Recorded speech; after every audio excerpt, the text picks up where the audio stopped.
நண்பா தளபதி ஃபேன்ஸ் எல்லாத்துக்குமே வணக்கம். சப்ஸ்கிரைப் பண்ணாதவங்க வந்து சப்ஸ்கிரைப் பண்ணிக்கிங்க. கொஞ்ச நாளாக வந்து இந்த ஒரு பச்சவந்தியாக இருக்க வைஷ்ணவியை வந்து போட்டு யாரும் அடிக்காம தான் இருந்துட்டு இருந்தாங்க. ஆனால் இன்றைக்கி அது பண்ணியிருக்க வேலைக்கு வந்து மொத்த பேரும் சேர்ந்து திரும்ப வந்து புழக்க ஆரம்பிச்சிட்டாங்க. எங்கள் அண்ணன் கிட்ட வந்து அடி வாங்கிட்டே நீ இருக்கி எப்போ பாருன்ற மாதிரி தான் இருந்துட்டு இருக்கு. ஃபர்ஸ்ட் ஆஃப் ஆல் வந்து கடைசி 2-3 நாளாக ஒரு பேச்சு வந்து போயிட்டு இருக்கு.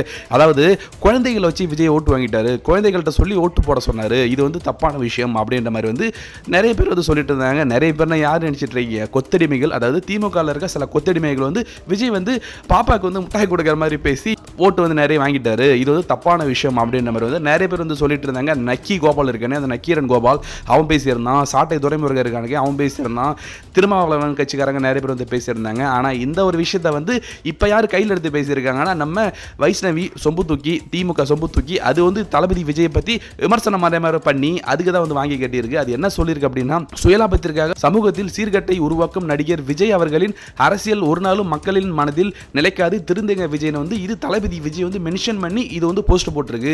உண்மையிலுமே உனக்கு துப்பு இருந்துச்சுன்னா ஓட்டுக்கு 5000 10,000 அப்படின்னு வந்து உங்க கட்சிக்காரங்க கொடுத்தாங்க, அதை கேட்க உனக்கு வக்கு கிடையாது. தமிழ்நாட்டில் 1000 பிரச்சனை நடந்துட்டு இருக்கு, அதை தட்டி கேட்க உனக்கு ஒரு வக்கு கிடையாது.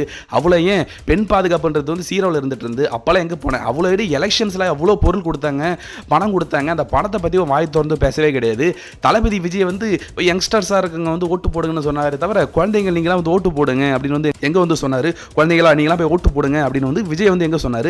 அவர் சொன்னது என்னன்னா, உங்கள் அப்பா அம்மா கிட்ட சொல்லி விசிலுக்கு வந்து ஓட்டு போடுங்க அப்படின்னு தான் வந்து சொல்லியிருந்தா தவிர நீங்கள் போய் ஓட்டு போடுங்க, நீங்கள் அது பண்ணுங்க இது பண்ணுங்கன்னு வந்து தளபதி விஜய் வந்து சொல்லவே கிடையாது. அது மட்டும் கிடையாது, ஓட்டு போடுறவங்க 18 வயசு பூர்த்தி அடைஞ்சவங்க தான், அவங்களுக்கு யோசிக்கிற திறன் இருக்குது. ஒரு குழந்தை சொல்கிறதாலேயே வந்து அவங்க ஓட்டு வந்து போட்டுற போகிறது கிடையாது.